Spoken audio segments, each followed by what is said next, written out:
Api amarah berkobar di Kalimantan. Warung seorang nenek tua dibakar ormas GRIP. Suku Dayak tak tinggal diam. Mereka bangkit dan menyerang markas GRIP. Bagaimana akhir dan konflik ini?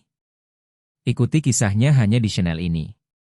Sebelum lanjut, like, share dan komen dari mana kalian berasal. Serta tuliskan sholawat agar mendapat berkah dari Tuhan. Langit desa Malinau mulai memerah. Matahari belum sepenuhnya bangkit, tapi suara burung pelanduk sudah ramai di atas pepohonan. Di sela kabut pagi, asap mengepul dari atap rumah-rumah panggung warga. Di dalam rumah kayu tua, seorang pria parubaya sedang membersihkan mandau. Matanya tajam. Tangannya tak pernah goyah meski usia hampir setengah abad. Namanya Kapten Awan, mantan anggota Kopassus yang pulang ke kampung halaman setelah pensiun dini karena cedera lutut. Ia mendengus pelan saat melihat dari jendela, mobil hitam besar masuk ke desa. Lagi-lagi mereka. Mobil itu berhenti di depan warung Ibu Nari. Dua lelaki bertubuh besar turun. Jaket ormas mereka terlihat jelas, GRIP Jaya. Singkatan dari Gerakan Rakyat Indonesia Bersatu, tapi bagi warga Malinau, GRIP hanya berarti satu kata, preman. GRIP Jaya bukan organisasi baru. Mereka datang 2 tahun lalu, mengklaim ingin menjaga ketertiban. Padahal, ujung-ujungnya selalu sama, uang. Setiap toko harus membayar uang keamanan Rp500.000 per bulan. Anak muda yang tidak sopan bisa hilang seminggu tanpa diketahui nasibnya. Bahkan guru SD pernah dipaksa membayar jika ingin muridnya aman dari ancaman. Pemimpin mereka, Bang Rudi, mantan preman Jakarta yang kabur setelah tersandung kasus pembunuhan. Ia membangun markas GRIP Jaya di pinggiran kota, lengkap dengan pagar besi, CCTV, bahkan anjing galak. Warga menyebutnya Raja Jalanan Baru. Kapten Awan tahu betul siapa yang sedang diamati hari ini. Ibu Nari, wanita tua berusia 62 tahun, ibu dari 3 anak yang sudah meninggal karena penyakit dan kecelakaan. Warungnya adalah tempat berkumpul para pelajar, nelayan, dan pekerja sawit. Murah, hangat, dan selalu ramah. Tapi GRIP Jaya tidak suka ada tempat berkumpul yang tidak terkontrol. Lebih-lebih jika pemiliknya sering mengkritik mereka secara terbuka. 1 dari 2 anggota GRIP masuk ke warung. Yang satunya menyalakan rokok, duduk santai di motor. Seperti biasa, cara mereka menatap warga membuat Kapten Awan geram. Beberapa jam kemudian, Kapten Awan berjalan kaki menuju pasar kecil. Di tengah jalan, ia melihat Tomo, pemuda desa yang cerdas dan pemberani. "Awan," bisik Tomo, "mereka tadi memaksa Ibu Nari bayar uang mingguan." Dia bilang, "Tidak." Dan salah satu dari mereka mencubit pipinya. Kapten Awan diam. Matanya menyipit. Hatinya mulai bergolak. Jika mereka berani sentuh nenek kita, maka kita akan tunjukkan apa artinya harga diri.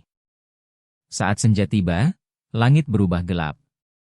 Bukan karena awan hujan, tapi karena asap dari kebakaran kecil di belakang warung Ibu Nari. Api cepat membesar. Warga berusaha memadamkan, tapi api seperti punya nyali sendiri. Tak lama, polisi datang, tapi hanya melihat dari jauh. Warung itu rata dengan tanah. Ibu Nari duduk di reruntuhan, menangis dalam diam. Tangannya menggenggam foto anak pertamanya yang telah lama tiada. Kapten Awan berdiri di tepi sungai, memandang ke arah markas GRIP Jaya di kejauhan. Ini bukan sekadar warung yang terbakar. Ini adalah penghinaan. Dan kami tidak akan tinggal diam. Di pinggiran kota Malinau, berdirilah sebuah markas besar GRIP Jaya. Terletak di bekas gudang pabrik kayu, bangunan itu kini dilengkapi pagar besi setinggi 3 meter, kamera CCTV di tiap sudut, dan anjing galak yang siap menggigit siapa saja yang mencoba masuk tanpa izin. Pemimpin mereka, Bang Rudi, dulu preman pasar di Jakarta. Ia kabur ke Kalimantan setelah membunuh seorang pedagang ikan yang menolak bayar uang, pungli. Di sini, ia membangun kekuasaan baru dengan cara lama, kekerasan, ketakutan, dan uang. Setiap minggu, anggota GRIP Jaya melakukan patroli keliling desa. Bukan untuk menjaga keamanan, tapi untuk memastikan semua toko dan warung membayar iuran bulanan. Siapa yang menolak? Bisa hilang seminggu. Atau lebih parahnya, ditemukan tak bernyawa di sungai. Warga menyebut mereka Raja Jalanan Baru. Tapi Kapten Awan hanya tersenyum dingin. Mereka bukan raja. Hanya preman berkostum. Esok paginya, suara motor besar terdengar di jalan-jalan sempit Desa Malinau. Dua anggota Grip Jaya berhenti di depan rumah Tomo. Salah satunya melemparkan benda kecil ke halaman. Tomo membuka pintu, melihat sesuatu yang membuat darahnya mendidih. Sebuah kepala ayam dengan kertas bertuliskan, "Jangan sok pahlawan." Itu adalah ancaman. Dan bukan yang pertama. Beberapa hari lalu, Tomo pernah protes saat salah satu anggota Grip menendang anak kecil karena tidak memberi hormat. Sejak itu, pandangan mata mereka selalu menusuk setiap kali lewat. Kabar tentang ancaman itu cepat menyebar. Warga mulai gelisah. Beberapa pemuda ingin balas. Yang tua menahan emosi. Kapten Awan datang ke rumah Tomo sore itu. "Kamu tak sendirian, nak. Kami akan lindungi kamu. Tapi kita harus sabar, sampai waktunya tiba." Desa Malinau mulai berubah. Warga yang biasa ramah kini saling curiga.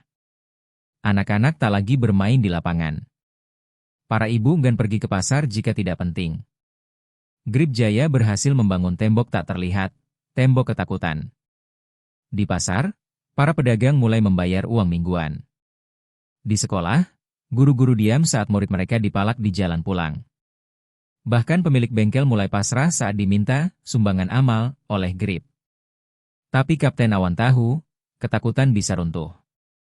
Jika ada satu orang yang berani melawan, maka api pemberontakan akan menyala kembali. Dan dia sudah menunggu waktu yang tepat. Preman bisa beli senjata. Tapi mereka tak bisa beli jiwa pejuang. Warung Ibu Nari bukan hanya tempat menjual nasi bungkus dan kopi panas.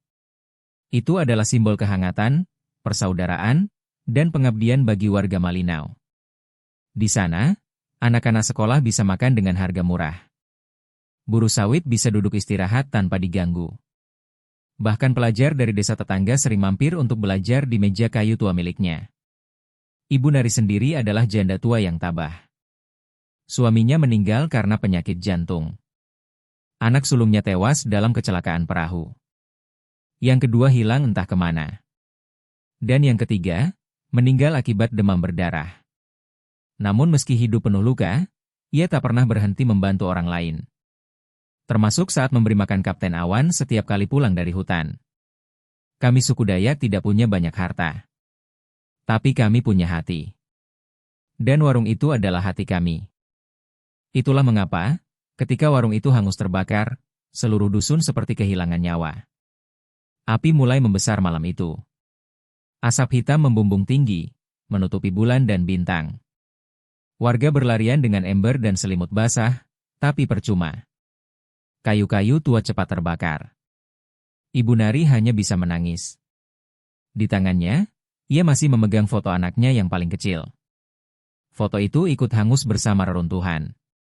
Beberapa meter dari lokasi kejadian, Kapten Awan diam. Matanya menyipit. Hatinya bergolak. Ia tahu ini bukan kebetulan. Siang tadi, dua anggota Grip Jaya datang ke warung. Mereka marahi Ibu Nari karena menolak bayar uang mingguan. Bahkan salah satunya sempat menarik rambutnya. Saat api padam, polisi datang. Tapi mereka tidak bertindak. Cepat-cepat mencatat laporan dan pergi. "Ini bukan kebakaran biasa," bisik Tomo. "Ini pembalasan." Malam itu, Kapten Awan memanggil beberapa pemuda desa ke rumah betang tua. Di tengah cahaya redup lampu minyak, mereka membicarakan hal yang selama ini hanya dibisikkan. "Kita harus tahu siapa pelaku sebenarnya," kata Awan. "Grip pasti sudah punya mata-mata di antara kita," jawab Tomo. Benar saja. Saat rapat masih berlangsung, salah satu pemuda bernama Joni mendadak gelisah. Ia mencoba pergi, tapi dicegat oleh Awan. "Aku tidak ada hubungan dengan mereka," katanya gugup. "Lalu kenapa kamu tahu semua tentang rencana mereka sebelum terjadi?" Joni akhirnya mengaku. Ia bekerja sebagai kurir untuk Grip Jaya.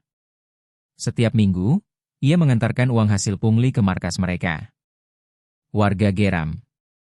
Tapi Awan menahan amarah. Kamu akan bantu kami. Atau kamu akan melawan seluruh desa ini. Esok paginya, desa mulai bangkit. Bukan dengan senjata, tapi dengan suara. Para pemuda membuat poster penolakan terhadap Grip Jaya. Mereka pasang di pohon-pohon besar, di depan gereja, di depan balai desa. Isi pesan singkat dan tegas. Kami bukan budak. Grip preman berseragam. Kami tak takut lagi. Di pasar, pedagang mulai menolak membayar iuran mingguan. Beberapa bahkan menempelkan tulisan di etalase. Warung ini tidak membayar Grip Jaya. Kami percaya pada Tuhan dan adat. Sementara itu, Kapten Awan mengumpulkan para sesepuh di rumah betang. Mereka membahas sesuatu yang belum pernah terjadi dalam puluhan tahun terakhir. Kita harus rapat adat besar. Untuk pertama kalinya sejak zaman kolonial, suku Dayak harus bersatu. Rapat adat besar digelar di tengah hutan. Di bawah langit malam yang penuh bintang, ratusan warga berkumpul. Ada yang datang dari desa seberang sungai. Ada yang naik perahu. Ada yang jalan kaki berjam-jam. Di tengah lingkaran api, Kapten Awan berdiri. Di tangannya, ia memegang mandau tua turun-temurun. Saudara-saudara, hari ini, kita bukan hanya melawan preman. Kita melawan ketakutan. Kita melawan penjajah baru. Yang bersembunyi di balik seragam dan kata-kata manis. Seorang sesepuh tua berdiri. Anak-anak Dayak, jika kita ingin damai, kita harus siap berperang. Jika kita ingin dihormati, kita harus tunjukkan bahwa kami bukan takut mati. Gema gong berbunyi. Mandau diangkat ke udara. Angin malam berdesir. Dan dari sanalah, api pemberontakan semakin membara. Suku Dayak akan turun gunung, dan Grip Jaya akan tahu arti sebenarnya dari dendam. Malam itu, api besar menyala di tengah hutan. Di bawah langit gelap penuh bintang, para sesepuh dan pemimpin adat berkumpul di sebuah tempat keramat, tanah leluhur Dayak Malinau. Di sana, ritual gawai leluhur dimulai. Ini adalah upacara kuno yang hanya dilakukan ketika suku Dayak harus berperang demi mempertahankan harga diri, tanah leluhur, atau martabat warga. Seorang dukun tua bernama Aki Ramban membacakan mantra dengan suara parau namun penuh makna. Asap dari daun sirih dan kulit kayu harum menyebar ke udara. Kapten Awan maju ke depan, membawa mandau warisan keluarga. Jika malam ini kami mengambil senjata, izinkan kami melakukannya atas nama keadilan. Bukan dendam, tapi pembelaan. Api ritual tiba-tiba menjilat tinggi, seolah memberikan jawaban dari alam gaib. Setelah ritual selesai, Kapten Awan dan Tomo mengajak seluruh perwakilan desa untuk rapat besar di rumah betang tua. Disinilah kesepakatan lahir. Setiap dusun akan mengirimkan perwakilan laki-laki dewasa untuk bergabung dalam perlindungan bersama. Anak-anak dan wanita akan dipindahkan ke lokasi aman di dalam hutan. Kami tidak ingin perang, kata salah satu kepala desa. Tapi jika mereka datang lagi, kita harus siap, jawab Kapten Awan. Beberapa pemuda mulai membuat panah, tombak, dan bom rakitan dari pipa bekas. Yang lain mencari informasi tentang markas Grip Jaya. Sementara itu, mata-mata Joni mulai memberikan data penting. Waktu patroli anggota Grip. Letak pos penjagaan. Nama-nama anggota penting. Dan, rencana Bang Rudi untuk menyerang balai desa. Joni akhirnya berhasil menyelinap masuk ke markas Grip Jaya. Ia pura-pura masih setia, bahkan membantu mengangkat kotak uang hasil pungli. Namun saat ditinggal sejenak, ia mengambil foto dokumen penting. Salah satunya adalah surat tertanggal 2 hari lalu. Instruksi, hancurkan rumah betang dan tangkap Kapten Awan hidup atau mati. Jangan biarkan mereka punya waktu untuk bangkit. Joni berhasil kabur malam itu juga.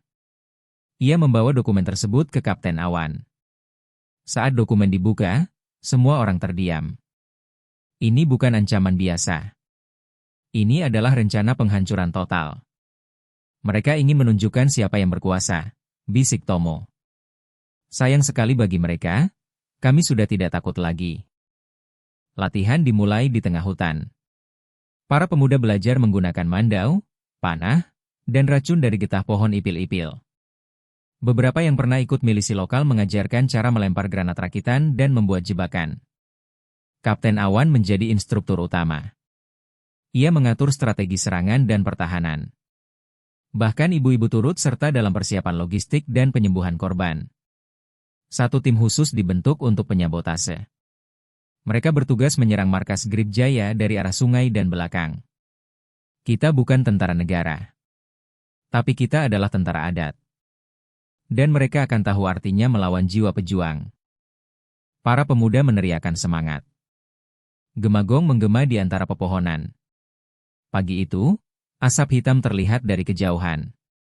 Kabar buruk datang cepat, rumah kepala dusun kedua telah dibakar Grip Jaya. Ini adalah peringatan. Atau mungkin, awal dari invasi besar. Warga panik. Tapi Kapten Awan tenang. Ini saatnya. Mereka yang memulai. Kitalah yang akan mengakhiri. Tomo berdiri, memandang pasukan kecil yang telah siap. Siapkan mandau. Siapkan hati. Kita akan tunjukkan bahwa suku Dayak tidak pernah lupa pada darahnya. Dan dengan aba-aba pelan dari sesepuh, pasukan kecil suku Dayak mulai bergerak menuju markas Grip Jaya. Perang belum dimulai. Tapi api dendam sudah menyala. Malam menjelang dini hari, udara dingin menyelimuti hutan Malinau. Di bawah langit gelap penuh bintang, Kapten Awan dan tim penyergap berkumpul di balik pepohonan besar dekat jalan utama desa. Tim khusus berjumlah 8 orang telah dipilih. Kapten Awan mantan Kopassus, pemimpin operasi. Tomo, pemuda pemberani, penunjuk jalan. Joni, mantan mata-mata Grip Jaya.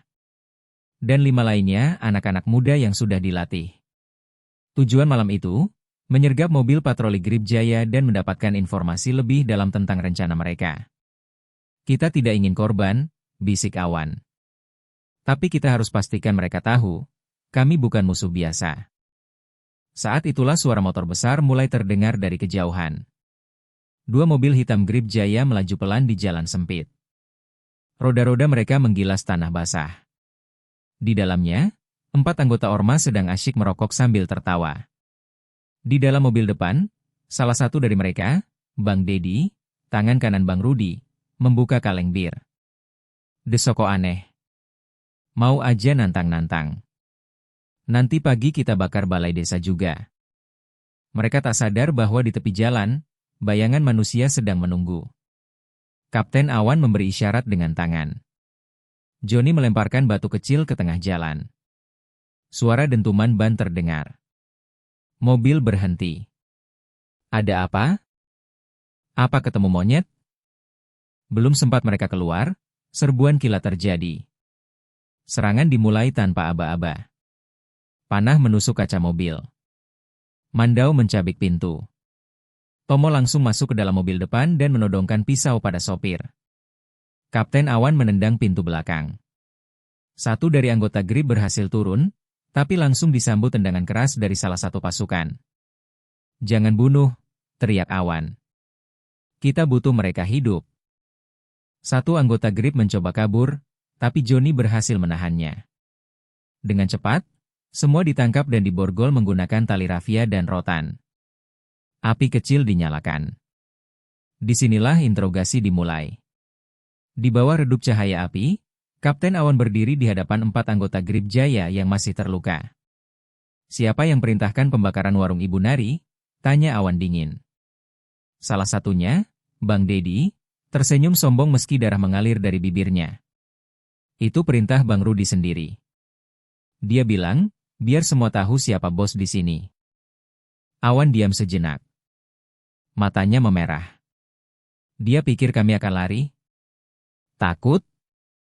Menyerah? Bang Dedi tertawa. Tapi senyum itu segera hilang saat Tomo menempelkan ujung mandau ke lehernya. Ceritakan semuanya. Atau aku potong lidahmu. Dan akhirnya, pengakuan lengkap pun datang. Pagi harinya, kabar menyebar seperti angin. 4 anggota Grip Jaya telah ditangkap. Foto mereka diambil dan disebar ke seluruh dusun. Warga terkejut. Banyak yang tidak percaya. Tapi saat melihat foto itu, hati mereka mulai berubah. Mereka bisa dikalahkan. Para sesepuh adat memutuskan untuk mengadakan rapat besar. Ini bukan lagi soal warung Ibu Nari. Ini adalah peperangan antara tradisi dan premanisme. Kapten Awan berdiri di depan warga. Kami tidak ingin perang. Tapi jika mereka datang dengan api, kami akan jawab dengan badai. Tomo menambahkan. Ini baru permulaan. Besok, markas Grip Jaya akan kami kepung. Gemagong kembali berbunyi. Api ritual menyala. Perang belum dimulai. Tapi suku Dayak sudah bersiap. Di tengah hutan Malinau, api ritual menyala rendah. Di bawah langit gelap penuh bintang, Kapten Awan dan para pemimpin suku berkumpul di rumah betang tua. Rencana besar sedang disusun. Setelah penyergapan malam lalu, mereka berhasil mendapatkan informasi penting. Markas Grip Jaya akan melakukan serangan balasan ke desa dalam waktu dekat. Jika mereka ingin perang, kita berikan perang, ucap Kapten Awan dingin. Tim tempur dibagi menjadi 3 kelompok. Kelompok A, menyusup dari arah belakang markas melalui jalur sungai. Kelompok B, menyerang dari sisi timur dengan senjata tradisional dan bom rakitan. Kelompok C, bertindak sebagai cadangan dan siaga medis. Setiap anggota diberi mandau, panah racun, serta alat komunikasi sederhana menggunakan radio bekas. Pukul 2 dini hari, pasukan mulai bergerak. Markas Grip Jaya terletak di pinggiran kota, sebuah bangunan besar eks-gudang tekstil yang telah dimodifikasi layaknya benteng. Pagar besi setinggi 4 meter mengelilinginya. CCTV di tiap sudut. Pintu utama hanya bisa dibuka dengan kode rahasia. Di dalamnya ada ruang tahanan darurat, gudang senjata, bahkan ruang interogasi. Anggota Grip selalu bersenjata lengkap. Mereka tidak lagi sekadar preman. Mereka seperti milisi kecil dengan jaringan politik kuat di belakang. Bang Rudi, sang pemimpin, sedang rapat tertutup saat penyerbuan dimulai. Mereka pasti takut. Biarkan saja mereka menyerang. Kami sudah siap. Tapi ia salah. Karena kali ini, lawannya bukan warga biasa. Lawannya adalah jiwa pejuang yang tak pernah mati. Sekitar pukul 3.45 pagi, ledakan keras membahana di udara. Gemagong ada terdengar dari kejauhan. Sebuah bom pipa rakitan meledak di pos penjagaan utama. Asap hitam mengepul. Anggota Grip berlarian panik. Siapa itu? Siapa yang berani? Teriak salah satu anggota. Belum sempat mereka merespons, panah-panah racun mulai berhamburan dari atas tembok. Mandau terbang dari kegelapan. Suara jeritan mulai terdengar. Kelompok B langsung menyerbu dari sisi timur. Kelompok A dari belakang. Dan kelompok C mulai memasang jebakan di sekitar kompleks. Api menyala. Darah menggenang. Perang belum resmi dimulai. Tapi nyawa sudah mulai melayang. Di dalam markas, pertempuran semakin brutal. Tidak ada peluru. Hanya pisau, mandau, dan kebencian yang membakar semangat. Tomo bertemu dengan Bang Dedi, salah satu anggota Grip yang sempat lolos dari penyergapan sebelumnya. Keduanya saling pandang. Kamu pikir kami takut padamu? Desis Tomo. Kalian cuma preman bersembunyi di balik seragam. Dengan cepat, Tomo menusukkan mandau ke arah perut Bang Dedi. Darah mengucur deras. Wajah sombong lelaki itu lenyap. Kapten Awan sendiri turun tangan. Ia hadapi 3 anggota Grip sekaligus. Mandau berputar. Rotan menghantam. Satu persatu musuh jatuh. Di tengah keributan, suara gong ada terus berbunyi. Ini bukan pembunuhan. Ini adalah pembalasan. Saat pasukan suku Dayak berhasil masuk ke ruang kontrol markas, mereka menemukan sesuatu yang membuat Kapten Awan geram. Dia kabur. Layar CCTV menunjukkan bahwa Bang Rudi telah meninggalkan markas beberapa menit sebelum penyerbuan dimulai. Ia menghilang entah kemana. Cari dia, perintah Awan. Dia tidak boleh lolos. Tim pencari langsung dikerahkan. Joni mencoba melacak jejak. Beberapa orang menyusuri sungai. Yang lain mencari di mobil-mobil yang diparkir di belakang markas. Namun, yang mereka temukan bukan hanya jejak Bang Rudi. Mereka juga menemukan seorang anak kecil yang dikurung dalam ruang bawah tanah. Tubuhnya penuh luka. Matanya basah karena ketakutan. Kapten Awan berlutut. "Kami datang untukmu. Kamu aman sekarang." Gemagong berbunyi lebih keras. Perang belum selesai. Dan buruan terbesar masih bebas berkeliaran. Setelah serbuan ke markas Grip Jaya, Kapten Awan dan pasukannya menyisir setiap sudut bangunan. Tapi satu target utama masih hilang, Bang Rudi. "Dia pasti tidak bisa jauh," ujar Tomo. Kaki kirinya cedera. Dia tidak mungkin lari cepat. Joni menemukan sesuatu di belakang mobil hitam besar, bekas darah segar dan jejak sandal yang mengarah ke hutan belakang markas. Dia pergi ke arah sungai. Kapten Awan memandang kegelapan di depan mata. Hutan lebat membentang. Di sanalah buruan mereka bersembunyi. Kita harus cari dia. Sekarang. Kalau tidak, dia akan kembali dengan bala tentara. Tim pencari langsung dibentuk. Mereka membawa mandau, panah racun, dan senjata sederhana hasil rampasan dari markas Grip. Perjalanan dimulai. Hutan Malinau dikenal sebagai tempat keramat bagi suku Dayak. Konon, hanya orang-orang yang mendapat izin leluhur yang bisa melewatinya hidup-hidup. Pohon-pohon besar menjulang tinggi. Akar-akar raksasa melilit tanah. Angin malam berdesir seperti bisikan roh nenek moyang. Kapten Awan berjalan pelan. Ia tahu, jika Bang Rudi sampai masuk ke wilayah tanah leluhur, maka nyawanya bukan hanya di tangan manusia. "Ini tempat suci," bisik salah satu pemuda. "Jika dia mencemarinya, alam sendiri yang akan menghukumnya." Mereka menemukan bekas tenda darurat. Botol minuman kosong. Bahkan foto keluarga Bang Rudi yang ia tinggalkan. Dia ketakutan, desis Tomo. Dia mulai sadar, kita tidak main-main. Sementara tim pencari menyusuri hutan, berita tentang penyerbuan markas Grip Jaya mulai menyebar ke media sosial. Video warga menunjukkan kondisi markas yang porak-poranda, anggota ormas yang ditangkap, bahkan foto anak kecil yang diselamatkan. Di Jakarta, pihak elit politik yang selama ini melindungi Grip Jaya mulai gelisah. Di sebuah ruang rapat rahasia, seorang pejabat daerah menerima telepon. "Ini sudah terlalu jauh. Kami butuh solusi cepat. Kalau Bang Rudi mati, semua akan terbongkar." Beberapa jam kemudian, tim pembunuh bayaran dikirim ke Kalimantan. Tujuan mereka jelas. Menyelamatkan Bang Rudi. Atau membungkamnya jika ia tertangkap. Di tengah hutan, Kapten Awan tidak tahu bahwa ancaman baru sedang datang. Pagi itu, kabut tebal menyelimuti hutan. Suara burung tak terdengar. Keadaan terlalu sunyi. Tomo merasa ada yang aneh. Matanya menangkap sesuatu, jejak sepatu militer di atas lumpur, bukan sandal biasa. "Kita tidak hanya mencari Bang Rudi, ada orang lain di sini juga." Kapten Awan langsung waspada. Ia tahu, Grip Jaya tidak bertindak sendiri. Ada tangan-tangan kuat di belakang mereka. Jika ini benar, maka ini bukan lagi soal dendam. Ini soal nyawa. Mereka mulai bergerak lebih hati-hati. Mandau siap di tangan. Panah dipasang di busur. Setiap langkah dihitung. Dan akhirnya, mereka menemukan sesuatu yang membuat darah mereka mendidih. Sebuah tenda kecil. Di dalamnya, Bang Rudi sedang berbicara pada dua lelaki asing berpakaian hitam. Kapten Awan memberi isyarat.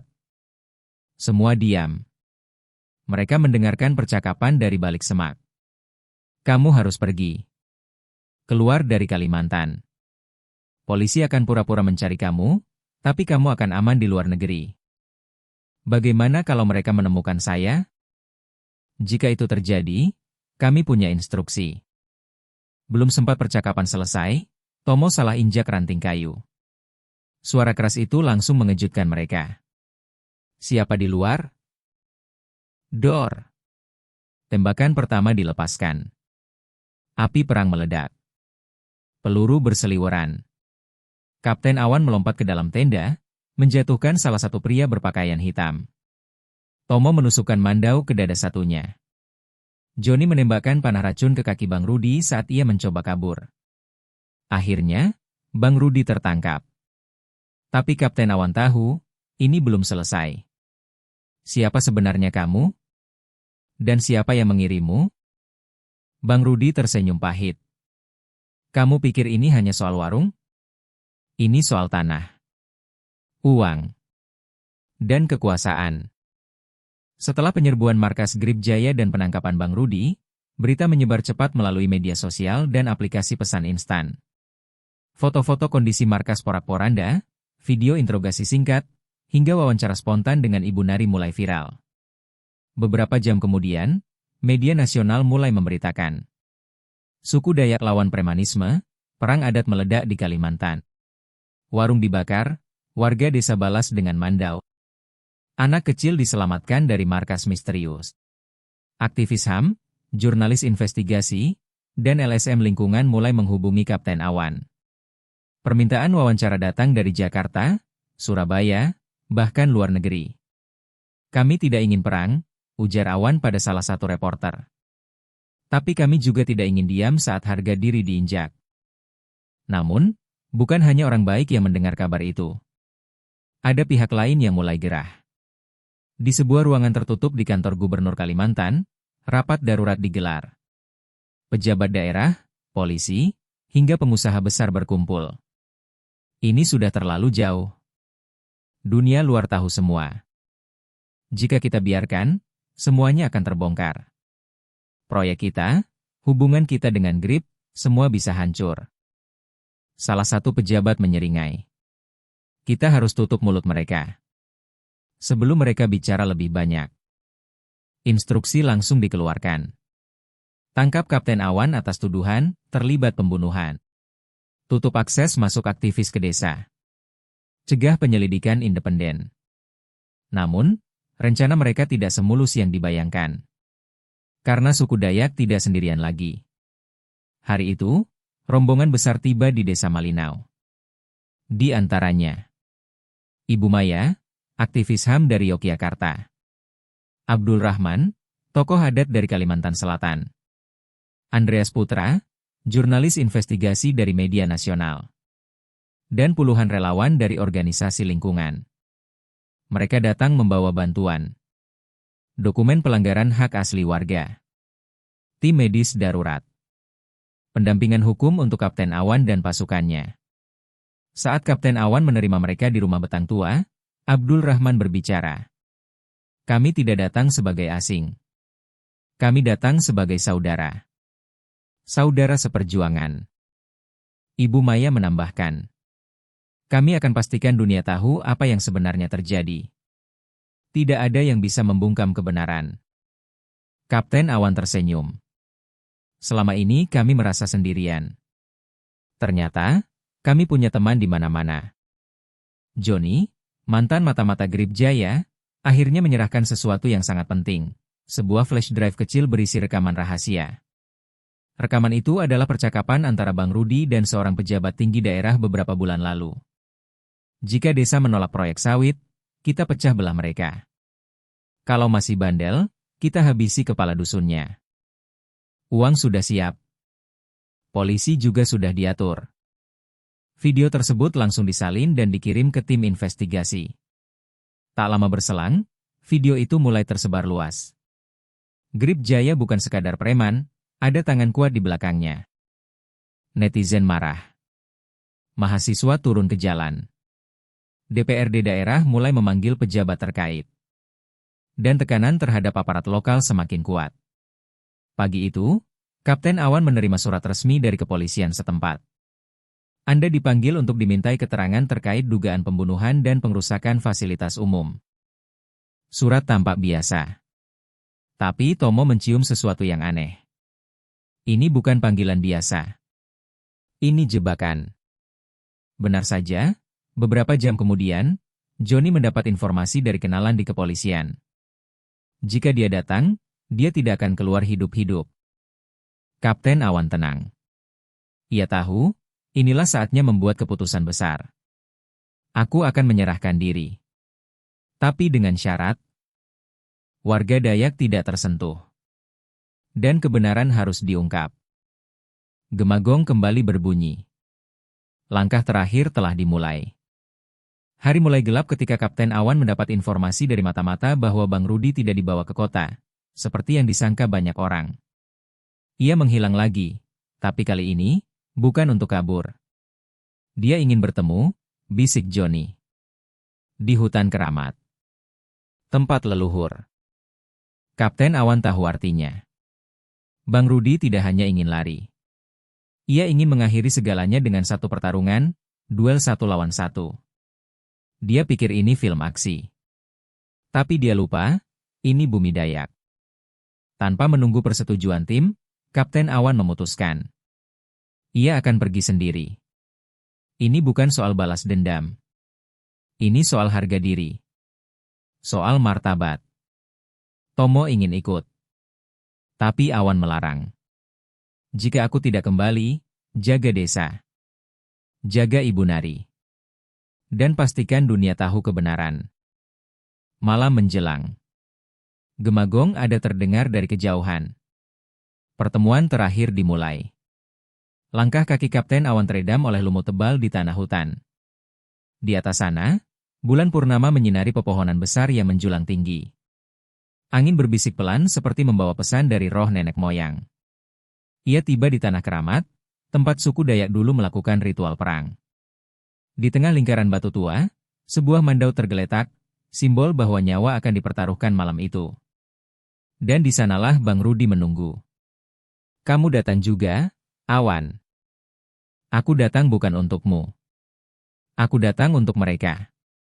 Untuk Ibu Nari. Untuk anak-anak kami. Bang Rudi tersenyum sombong, tapi matanya menunjukkan ketakutan. Kalau kamu mati malam ini, siapa yang akan bicara? Siapa yang akan percaya? Kapten Awan menjawab tanpa emosi. Jiwa tidak pernah mati.